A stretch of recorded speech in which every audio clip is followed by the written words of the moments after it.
Is delivery driving the best first job? This is day 2 of The Office. I've done a 15-part series on Amazon driving.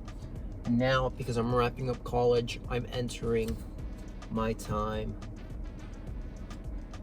at The Office. Just what my degree has to do with. And it's been pretty good. This was my 4th day. I just say day 2 because it's day 2 of me recording. But let's get right into it on why Amazon driving makes The Office that much easier. Number 1, I would say, is pressure and deadline. At The Office, you have to be ready to complete your assignments. You gotta turn them in on time. It's like school. You gotta be able to know when things are due and when people need work done from you. And you could say like, oh, you'll just go to school and that's easy. No, man, I'm talking about work experience that gives you real life pressure. And I think where you get that really well, not for academics, but for that discipline and to get deadlines done, is Amazon driving, because you got 300 packages a day. When it's busy, you got 400 packages a day, over 200 stops that you got to get delivered before your shift ends at 8 p.m. And if you could get it done before, you feel that much better, because I don't know for you, but for me, at my Amazon company, we got paid the whole route, even if we finished hours before. So it was worth it to be early and to be done. But it just teaches you, if you can do that, you can get those deadlines done. All right, number 2, discipline and focus. When I say focus, I mean trying not to be distracted. I know as an Amazon driver, you can get distracted here and there because you got to do your music, but at the same time, there is a level of intense focus that needs to be done to get all your packages done. And it's the same thing at The Office.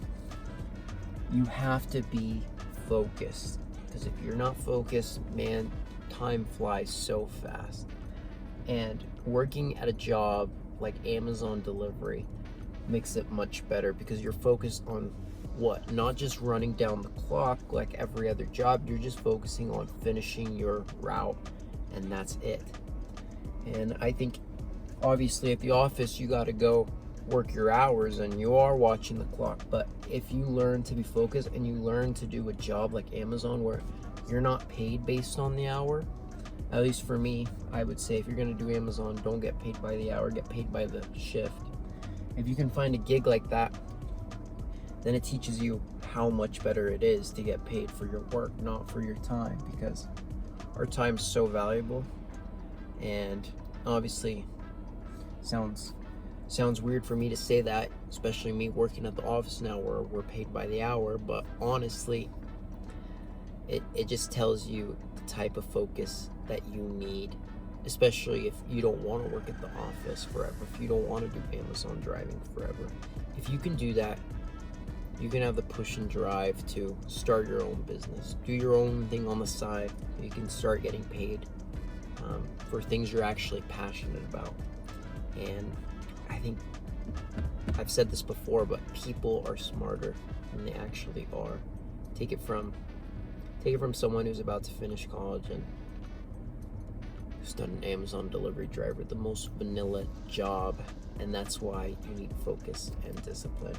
Better focus than me. Last point is gratitude and perspective. And why I say this, well, it hits different when you're sitting in a chair with AC in a nice office, especially after you know what it's like doing 10-hour shifts when the van's AC is out. And I have a lot of respect for the Amazon drivers, especially those, you only make 22, 23 an hour. And there's people that do it long term. That's just where they end up at some point in their life, and they're trying to support their family. They're single parents trying to help their family. And some people may say like, oh, they put that on themselves, they didn't go to school. Sure, but at the same time, I still have respect for them trying to provide for their family. And there's nothing wrong with that. So being in an office, it does give perspective, especially for people who enjoy it. If you don't enjoy it, there's no point. Just don't do it. But I like being at the office and talking to people. It's pretty good, and it's exactly in line with my career goals, which I had before.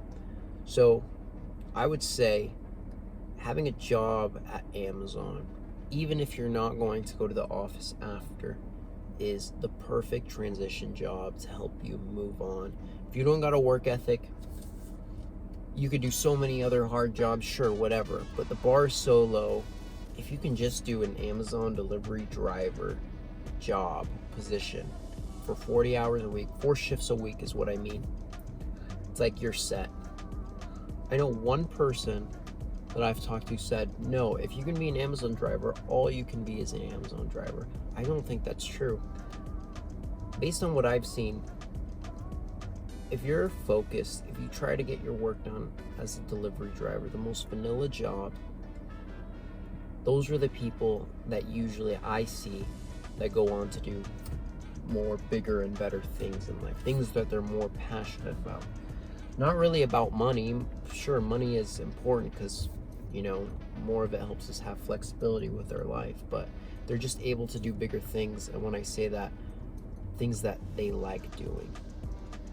At some point, we have to bite the bullet. You have to start putting in your long hours, and I would say put in your long hours, upgrade your skills when you're young and you have energy to do it, because you might be putting it off till your 30s or 40s or whenever and saying, oh, I'll do it then. It's like the sooner you do it, I think that the sooner you have a job and the sooner you try to grind your way out to do what you actually care about doing, working that 9-to-5 job. Obviously the office is good, but it's, for a lot of people, it's not the end goal. If you can grind your way, just do your delivery job, do the hard job that makes you sweat, put in those hours. If you can do that, you can make your way out and eventually do something you actually want to do. I like what I do for now, but obviously that's going to change over time. And that is what delivery driving has done for me. It's made me just want to do more. And if you can be the best of the best at delivery driving, you're going to beat 90% of the people in the office. It's true. It's true. You just got to see for yourself, I guess. All in all, in the end, the best thing you can do, the key takeaway, is that they're both challenging. Going to the office, doing Amazon driving, if you can grind your way out, then you can, if you can work really hard at the beginning, then things will start working out for you in the end. And if they don't, that sucks. Life's different for everyone. I can't guarantee that. But all in all, both jobs are easy. Both jobs are hard. It's just however you look at it. People who are doing manufacturing, blue-collar work, a lot of them wish they would do office jobs, and vice versa, the other way around. People in the office don't like where they're at. It's all about where you put yourself in life. And if you can work hard at Amazon delivery, such a basic, simple job that can be difficult at times, then you can do what you want to do because you're smarter than you think you are. Anyways, this is Juan Wick. Let me know what you think. If you think I'm wrong, if you think I'm right, I'd love to know. So thanks for watching.